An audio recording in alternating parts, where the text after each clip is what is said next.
নভেম্বরের প্রথম দিন ঝুম বৃষ্টির দেখা পেল রাজধানীবাসী। শনিবার দুপুরের পর থেকেই ঢাকার আকাশ মেঘলা, বিকালের দিকে আকাশ আরও কালো হয়ে আসে।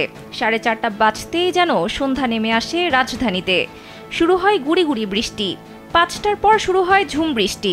এরই মধ্যে দেশের 10 জেলার ওপর দিয়ে সর্বোচ্চ 60 কিলোমিটার বেগে ঝড় ও বজ্রসহ বৃষ্টি হতে পারে বলে জানিয়েছে আবহাওয়া অফিস।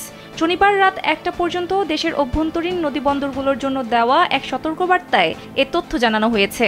এতে বলা হয়, যশোর, কুষ্টিয়া, পাবনা, ফরিদপুর, মাদারীপুর, ঢাকা, টাঙ্গাইল, ময়মনসিংহ, কুমিল্লা ও সিলেট জেলার ওপর দিয়ে পূর্ব অথবা দক্ষিণ পূর্ব দিক থেকে ঘন্টায় 45 থেকে 60 কিলোমিটার বেগে বৃষ্টি অথবা বজ্র বৃষ্টি সহ অস্থায়ীভাবে দমকা অথবা ঝড়ো হাওয়া বয়ে যেতে পারে। তাই এসব এলাকার নদীবন্দরগুলোকে 1 নম্বর সতর্ক সংকেত দেখাতে বলা হয়েছে।